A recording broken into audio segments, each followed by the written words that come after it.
আলহামদুলিল্লাহ ওয়াসসালাতু ওয়াসসালামু আলা রাসূলিল্লাহ আম্মা বা'দ। সম্মানিত দর্শক শ্রোতা, আপনারা দেখছেন ইহয়াউস সুন্নাহ অনলাইন টেলিভিশন। আমরা ধারাবাহিকভাবে আপনাদের সামনে আল উসুলুস সালাসা, তিনটি মূলনীতি, যার লেখক হলেন শেখুল ইসলাম ইমাম মুহাম্মদ বিন আব্দুল ওয়াহাব রাহিমাহুল্লাহ, এই কিতাব থেকে ধারাবাহিক আপনাদের সামনে দাস পেশ করে আসছি। ইতিপূর্বে আপনাদের সামনে আমরা ইহসান সম্পর্কে আলোচনা করেছিলাম এবং সেখানে আমরা কোরআন থেকে কিছু দলিলাদি পেশ করেছিলাম আপনাদের সামনে।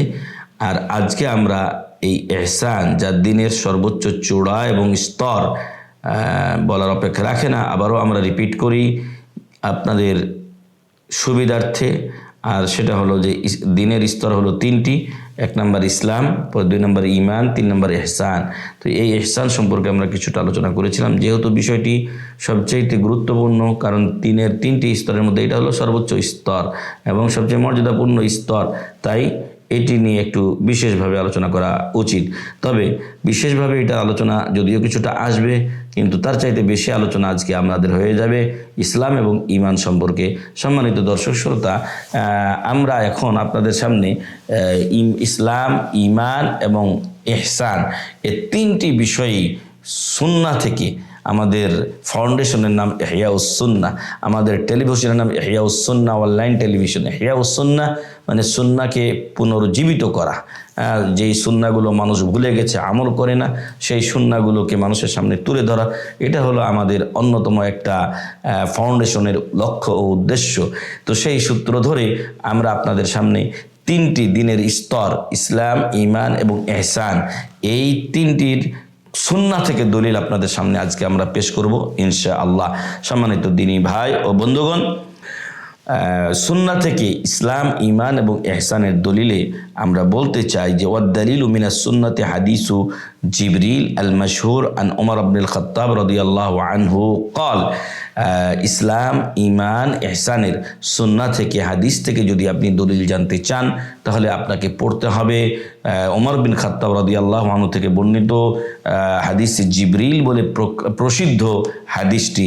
সেখানে ওমর রাদিয়াল্লাহু আনহু বলছেন, বাইনামা নাহনু জুলুসুন ইনদান নবী সাল্লাল্লাহু আলাইহি ওয়াসাল্লাম, একদা আমরা রাসূল সাল্লাল্লাহু আলাইহি ওয়াসাল্লামের কাছে বসা ছিলাম, যাতা ইয়াউমিন, কোনো একদিন, ইজতলা আলাইনা, তখন আমাদের কাছে আগমন করলেন রজুলুন, একজন ব্যক্তি, শাদীদু বায়াদিস সিয়াব, যার শরীরের কাপড়টা ছিল অত্যন্ত সাদা ধবধবে, শাদীদু সাওয়াদিশ শা'r, মাথার চুলগুলো ছিল অত্যন্ত কালো কুচকুচে, লা ইউরা আলাইহি আসারুস সাফার, লোকটি যে দূর থেকে এসেছেন এমনটিও বোঝা যায় না, সফরের কোনো চিহ্ন ও আলামত তার শরীরের মধ্যে আমরা পাই না, চেহারা মলিন অথবা মাথার চুল উস্কো খুস্কো, পা ধুলাই দূষিত, এটা আমরা দেখতে পাচ্ছি না। ওয়ালা ইয়ারিফুহু মিন্না আহাদুন, তো যখন এইগুলো পাচ্ছি না, তার মানে লোকটা হয়তো আমাদের এলাকার হবেন, কিন্তু আশ্চর্যজনক হলো সত্য, সেই লোকটাকে আমাদের কেউ চেনে না। ওয়ালা ইয়ারিফুহু মিন্না আহাদ, আমাদের মধ্যে কেউ তাকে চিনছেন না। হাত্তা জালাসা ইলান নবী সাল্লাল্লাহু আলাইহি ওয়াসাল্লাম, এমনকি এই আগন্তুক এসে রাসূল সাল্লাল্লাহু আলাইহি ওয়াসাল্লামের কাছে বসলেন। ওয়া ফাসনাদা রুকবাতাইহি ইলা রুকবাতাইহি ওয়া ওয়াদা কাফাইহি আলা ফাখিদাইহি, তিনি তার নিজের হাঁটুদ্বয় আদবের সাথে, যেভাবে আমরা তাশাহুদে বসি সেইভাবে তিনি হাঁটুদ্বয়কে গেড়ে দিলেন মাটিতে এবং তার হাঁটু দুটো রাসূল সাল্লাল্লাহু আলাইহি সাল্লামের হাঁটুর সাথে মিলিয়ে দিলেন আর নিজের 2 হাতকে নিজের 2 রানের উপর রেখে নিলেন এবং বললেন, ইয়া মুহাম্মদ আখবিরনি আনিল ইসলাম, হে মুহাম্মদ সাল্লাল্লাহু আলাইহি ওয়াসাল্লাম, আপনি আমাকে ইসলাম সম্পর্কে বলুন। তখন রাসূল সাল্লাল্লাহু আলাইহি ওয়াসাল্লাম বললেন, ইসলাম হলো আন তাশহাদা আল্লা ইলাহা ইল্লাল্লাহ ওয়া আন্না মুহাম্মাদার রাসূলুল্লাহ, তুমি এই কথার সাক্ষ্য দেবে যে আল্লাহ ছাড়া সত্য কোনো মাবুদ নেই এবং মুহাম্মদ সাল্লাল্লাহু আলাইহি ওয়াসাল্লাম আল্লাহর রাসূল। ওয়া তুকিমাস সালাহ, তুমি সালাত কায়েম করবে, যথা সময়ে, যথা পদ্ধতিতে, সঠিক পদ্ধতিতে তুমি সালাত আদায় করবে। ওয়া তুতিয়াজ যাকাত, এবং তুমি যাকাত প্রদান করবে। ওয়া তাসুমা রমাদান, তুমি রমজান মাসে রোজা রাখবে। ওয়া তাহুজ্জাল বাইতা ইন ইসতাতা'তা ইলাইহি সাবিলা, আর যদি তোমার সামর্থ্য থাকে, যেটি মহান রব্বুল আলামিন নিজেও বলছেন, ওয়ালিল্লাহি আলান নাসি হিজ্জুল বাইতি মান ইসতাতা'a ইলাইহি সাবিলা, কাবা ঘর পর্যন্ত আসার যাদের সামর্থ্য রয়েছে তারা যেন এই কাবা ঘরের হজ করে আল্লাহ সন্তুষ্টির জন্য। এখানেও রাসূল সাল্লাল্লাহু আলাইহি ওয়াসাল্লাম বললেন ওয়া তাহুজ্জাল বাইতা ইন ইসতাতা ইলাইহি সাবিলা, তুমি যদি পারো, তোমার যদি সামর্থ্য থাকে আর্থিক এবং দৈহিক, তাহলে তুমি কাবা ঘরের হজ জীবনে একবার করবে। ক্বালা সাদাক্ত, তখন এই রাসূল সাল্লাল্লাহু আলাইহি ওয়াসাল্লামের এই উত্তর পেয়ে আগন্তুক ব্যক্তি বললেন আপনি সত্য বলেছেন। ওমর রাদিয়াল্লাহু আনহু বলেন ফাআজিবনা লাহু ইয়াসআলুহু ওয়া ইউসাদ্দিকুহু, আমরা আশ্চর্য হলাম যে ওমর রাদিয়াল্লাহু আনহু বলছেন যে এই লোকটা একটু আগে প্রশ্ন করলেন, আবার উনি উত্তর পাওয়ার পর বলছেন যে আপনি সত্য বলেছেন। তাহলে বোঝা যায় যে এই উত্তরটি তার আগে থেকেই জানা ছিল এবং মুহাম্মদ সাল্লাল্লাহু আলাইহি ওয়াসাল্লাম যে উত্তরটি বলেছেন সেই উত্তরটি সঠিক হয়েছে এটা তিনি বুঝতে পেরেছেন। তো সম্মানিত দর্শক শ্রোতা, তাহলে হাদিসে জিবরিলের মাঝে সর্বপ্রথম যে বিষয়টি বলা হলো যে আগন্তুক এসে তাকে বললেন যে ইসলাম কি, ইসলাম কাকে বলা হয়, আপনি আমাকে বলুন। তো আপনাদের জ্ঞাতার্থে আমরা জানাতে চাই, যদি কোনো ব্যক্তি আপনাকেও জিজ্ঞাসা করে যে ইসলাম কাকে বলা হয়, ইসলাম কি জিনিস, যদি আপনি বলেন যে ইসলাম হলো এই কথার সাক্ষ্য দেওয়া আল্লাহ ছাড়া সত্য কোনো মাবুদ নেই, মুহাম্মদ সাল্লাল্লাহু আলাইহি ওয়াসাল্লাম আল্লাহর রাসূল, 2 নম্বর সালাত কায়েম করা, 3 নম্বর যাকাত প্রদান করা, 4 নম্বর রমজান মাসে রোজা রাখা, 5 নম্বর সামর্থ্য থাকলে কাবা ঘরের হজ করা, তাহলে আপনার এই সংজ্ঞা রাসূল সাল্লাল্লাহু আলাইহি ওয়াসাল্লামের সংজ্ঞা মোতাবেক হবে এবং আপনি ইসলামের সংজ্ঞা বলে দিলেন আলহামদুলিল্লাহ। যদিও আকীদা বিশেষজ্ঞরা আরও একটা অন্য সংজ্ঞা বলেছেন, সেটাও বলা চলে, কিন্তু রাসূল সাল্লাল্লাহু আলাইহি ওয়াসাল্লামের এই সংজ্ঞা বললে কেউ আপনার উত্তর খণ্ডন করতে পারবে না। উল্লেখ্য যে এই 5টি জিনিসকেই ইসলামের রোকন বলা হয়। আর আমরা সেই ক্ষেত্রে বলতে চাই ইসলামের রোকন কয়টি ও কী কী, যদি এই প্রশ্ন হয় তাহলে উত্তর হবে ইসলামের রোকন 5টি, আর যে 5টি এতক্ষণ আমরা আলোচনা করলাম এই 5টিই হলো ইসলামের রোকন। সম্মানিত দর্শক শ্রোতা, ক্বালা আখবিরনি আনিল ঈমান, আখবিরনি আনিল ঈমান, পরবর্তীতে তিনি জিজ্ঞাসা করলেন আগন্তুক ব্যক্তি মুহাম্মদ সাল্লাল্লাহু আলাইহি ওয়াসাল্লামকে, আমাকে ঈমান সম্পর্কে বলুন, ঈমান কি জিনিস। ক্বালা আন তুমিনা বিল্লাহি ওয়া মালাইকাতিহি ওয়া কুতুবিহি ওয়া রুসুলিহি ওয়াল ইয়াউমিল আখির, আপনি আল্লাহতে বিশ্বাসী হবেন, ফেরেশতাগণে বিশ্বাসী হবেন, কুতুবিহি আসমানি কিতাব যেগুলো আল্লাহ তাআলা বিশ্ব মানবতার হেদায়েতের জন্য নাজিল করেছেন, বিশেষ করে আমাদের প্রতি নাজিল করা হয়েছে আল কোরআনুল কারীম, তাতে তুমি বিশ্বাসী হবে। ওয়া রুসুলিহি, এবং রসুলগণের প্রতি বিশ্বাস স্থাপন করতে হবে। মহান রব্বুল আলামিনের অনেক রসুল এসেছেন যাদের অনেকের নাম আমরা জানি, অনেকের জানি না। যাদের নাম জানি তাদের নাম অনুযায়ী বিশ্বাস করতে হবে, যাদের নাম জানি না তাদের উপরে ইজমালি বিশ্বাস করতে হবে। ওয়াল ইয়াউমিল আখির, এবং পরকাল দিবসের প্রতি বিশ্বাস স্থাপন করবে। ওয়াবিল কাদরি খাইরিহি ওয়া শাররিহি, এবং তাকদীরের ভালো মন্দের প্রতি তুমি বিশ্বাস স্থাপন করবে। এটা হলো ঈমান, এটা হলো ঈমান। ক্বালা সাদাক্ত, অন্য বর্ণনায় পাওয়া যায় তিনি বললেন যে আপনি সত্য বলেছেন। তো এতে করে সাহাবারা আশ্চর্য হলেন। তাহলে এইখানে ঈমান সম্পর্কে আগন্তুক ব্যক্তি রাসূল সাল্লাল্লাহু আলাইহি ওয়াসাল্লামকে প্রশ্ন করলেন, আর প্রশ্ন করার মাধ্যমে রাসূল সাল্লাল্লাহু আলাইহি ওয়াসাল্লাম কিন্তু উত্তরটা দিলেন। সব সাহাবারা কিন্তু ইসলাম এবং ঈমান সম্পর্কে প্রশ্ন উত্তরের মাধ্যমে জ্ঞান অর্জন করতে সক্ষম হলেন।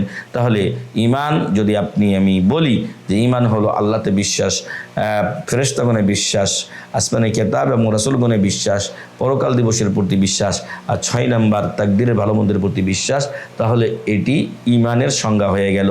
আবার যদি আপনি জিজ্ঞাসিত হন যে ঈমানের রোকন কয়টি ও কী কী, তাহলে আপনি বলুন যে ঈমানের রোকন 6টি, এবং এই 6টি আপনি উল্লেখ করবেন, ইনশাআল্লাহ আপনার উত্তর হিসেবে যথেষ্ট হবে। ক্বালা আখবিরনি আনিল ইহসান, এরপরে আগন্তুক ব্যক্তি রাসূল সাল্লাল্লাহু আলাইহি ওয়াসাল্লামকে জিজ্ঞাসা করলেন আমাকে ইহসান সম্পর্কে বলুন। ক্বালা আন তা'বুদাল্লাহা কাআন্নাকা তারাহু ফাইন লাম তাকুন তারাহু ফাইন্নাহু ইয়ারাক, তুমি এমনভাবে আল্লাহর ইবাদত করবে যেন তুমি আল্লাহকে দেখছো। আর সে পর্যায়ে যদি তোমার ঈমান না হয় মজবুত, তাহলে তুমি ভাববে যে তিনি তোমাকে দেখছেন। এটা হলো ইহসান। বলার অপেক্ষা রাখে না, এই হাদিস থেকেই এই দিনের 3টি স্তরকে সাব্যস্ত করা হয়েছে। কারণ প্রথম প্রশ্ন ছিল ইসলাম, দ্বিতীয় ছিল ঈমান, তৃতীয় কিন্তু ছিল ইহসান সম্পর্কে। এরপরে আগন্তুক ব্যক্তি বললেন আখবিরনি আনিস সাআহ, আমাকে কিয়ামত সম্পর্কে বলুন। তখন রাসূল সাল্লাল্লাহু আলাইহি ওয়াসাল্লাম বললেন মাল মাসউলু আনহা বিআলামা মিনাস সাইল, আপনি প্রশ্নকারী আর আপনার থেকে আমি প্রশ্নকৃত মাসউল, আমি মুহাম্মদ সাল্লাল্লাহু আলাইহি ওয়াসাল্লাম কিয়ামত কখন হবে এ ব্যাপারে আমি বেশি জানি না। অর্থাৎ এ ব্যাপারে একমাত্র জ্ঞান কার কাছে রয়েছে? মহান রব্বুল আলামিনের কাছে রয়েছে। মেলা মানুষ কখন কিয়ামত হবে ইত্যাদি, এত বছর পর কিয়ামত হবে, দুনিয়া ধ্বংস হয়ে যাবে ইত্যাদি কথা বলে। এটা আল্লাহ তাআলা ছাড়া কেউ জানেন না। আল্লাহই ভালো জানেন কখন এই পৃথিবী ধ্বংস হবে। তবে ধ্বংস হওয়ার যে আলামতগুলো সেগুলো শুরু হয়েছে, তবে শেষ পর্যায়ের বড় আলামতগুলো এখনও আসে নাই। হয়তো কোনো সময় শুরু হলে সেটা আস্তে আস্তে ধীরে ধীরে চলে আসবে। তো আমরা যেটা বলছিলাম যে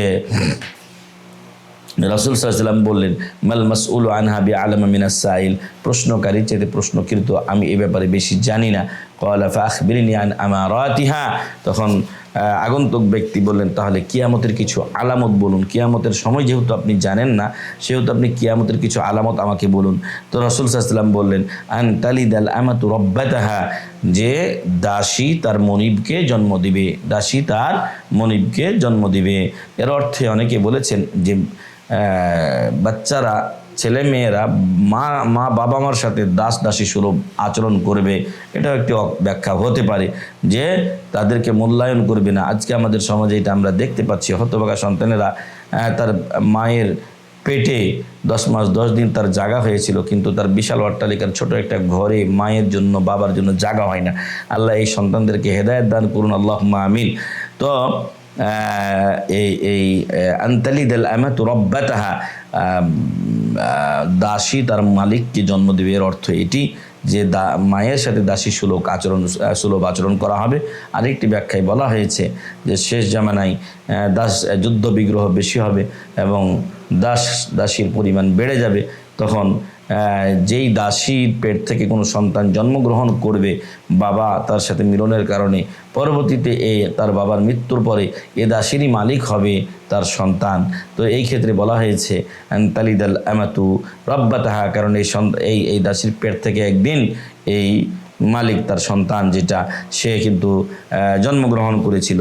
ওয়া আনতারাল হুফাতাল উরাতাল আলাতা, আর তুমি দেখবে খালি পায়ে যারা ছিল, নগ্ন পদে যারা ছিল, যাদের জুতা জুড়তো না, স্যান্ডেল জুড়তো না, এরা আল উরাত, যারা বস্ত্রহীন ছিল, ভালো মতো পোশাক জুড়তো না ইজ্জত ঢাকার জন্য, আল আলা, এবং ভিক্ষুক শ্রেণীর লোক, রিয়া আশাই, যারা ছাগল চড়াতো, ইয়াতা তাওয়ালুনা ফিল বুনিয়ান, তারা বিল্ডিং বানিয়ে গর্ব করবে, অহংকার করবে।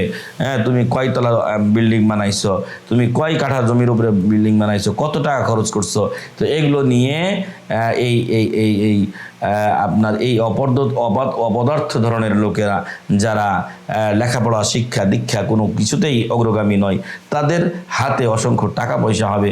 আজকে বাস্তবে আমরা তাই দেখছি, আমাদের সমাজে যারা দুষ্ট প্রকৃতির লোক, ওদের হাতে টাকা পয়সা বেশি। তো আল্লাহ এদের খারাপি থেকে আমাদের হেফাজত করুন, আল্লাহুম্মা আমিন। তো এরা বিল্ডিং বানিয়ে, বড় বড় লম্বা লম্বা দীর্ঘ দীর্ঘ বিল্ডিং বানিয়ে এরা গর্ব অহংকার করবে। ক্বালা ফামাদা ফালাবিসনা মালিয়ান, তারপর ওই আগন্তুক চলে গেলেন। ওমর রাদিয়াল্লাহু আনহু বলছেন যে আমরা কিছুক্ষণ থেকে গেলাম। আর অন্য বর্ণনায় এসেছে যে আমি কিছুক্ষণ থেকে গেলাম। ফাকালা ইয়া ওমর আতাদরি মানিস সাইল, রাসূল সাল্লাল্লাহু আলাইহি ওয়াসাল্লাম বললেন, হে ওমর, তুমি কি জানো যে আগন্তুক ব্যক্তি কে ছিলেন? কুলনা আল্লাহ ওয়া রাসূলু আলাম, আমরা বললাম আল্লাহ এবং তার রাসূল ভালো জানেন। ক্বালা হাযা জিবরিল আতাকুম লিয়ুআল্লিমাকুম উমুরা দীনিকুম, তিনি জিবরিল আলাইহিস সালাম, তিনি এসেছিলেন তোমাদেরকে তোমাদের দ্বীনি বিষয়গুলো শিক্ষা দেওয়ার জন্য। তিনি হলেন জিবরিল আলাইহিস সালাম, আতাকুম লিয়ুআল্লিমাকুম উমুরা দীনিকুম, তোমাদের দ্বীনি বিষয়গুলো তোমাদেরকে শিক্ষা দেওয়ার জন্য এসেছিলেন। আলহামদুলিল্লাহ, রাওয়াহু মুসলিম, সহিহ মুসলিমের হাদিস কিতাবুল ঈমানে তিনি এই হাদিসটি বর্ণনা করেছেন। সম্মানিত দর্শক শ্রোতা, এতক্ষণ আপনাদের সামনে আমরা দ্বীনের 3টি স্তর, ইসলাম, ঈমান এবং ইহসানের দলিল পেশ করছিলাম হাদিসে জিবরিল থেকে। তো এই জন্য এই হাদিসটিকে হাদিসে জিবরিল বলা হয়, কারণ আগন্তুক ব্যক্তি ছিলেন জিবরিল আলাইহিস সালাম। এই হাদিস থেকে আমরা যে বিষয়গুলো জানতে পারলাম, তার মধ্যে অন্যতম একটি বিষয় হলো যে যদি কেউ শিক্ষার কোনো মজলিসে যায়, তাহলে পরিষ্কার পরিচ্ছন্ন পোশাকে যাবে এবং আদবের সাথে ওস্তাদের সামনে বসবে। আর আরও একটি বিষয়, দ্বিতীয় আমরা যেটা জানতে পারলাম সেটা হলো যে আপনার ইসলামের সংজ্ঞা আমরা জানতে পারলাম। 3 নম্বরে আমরা ইসলামের রোকনগুলো জানতে পারলাম। এরপরে আমরা এই 4 নম্বর বিষয় যেটা জানতে পারলাম ঈমানের সংজ্ঞা, 5 নম্বর ঈমানের রোকনগুলো জানতে পারলাম। ইহসান 6 নম্বরে ইহসান সম্পর্কে আমরা জানতে পারলাম। 7 নম্বরে এটাও আমরা জানতে পারলাম যে কিয়ামত সম্পর্কে আল্লাহ তাআলা ছাড়া কারো জ্ঞান নেই। আর আরও একটি বিষয় 8 নম্বরে আমরা যেটা জানতে পারলাম, কিয়ামতের কিছু আলামত, আর সেগুলো হলো মনিব এর দাসীর পেট থেকে মনিবের জন্ম হবে, অথবা মায়েদের সাথে সন্তানেরা দাস দাসী সুলভ আচরণ করবে, এবং যাদের কোনো কিছুই ছিল না তারা বড় বড় বিল্ডিং বানিয়ে অহংকার করবে। আর আরও একটি বিষয় আমরা জানতে পারলাম যে আল্লাহ তাআলা অনেক সময় জিবরিল আলাইহিস সালামকে মানুষের আকৃতিতে পাঠিয়ে সাহাবায়ে কেরামকে শিক্ষা দিয়েছেন।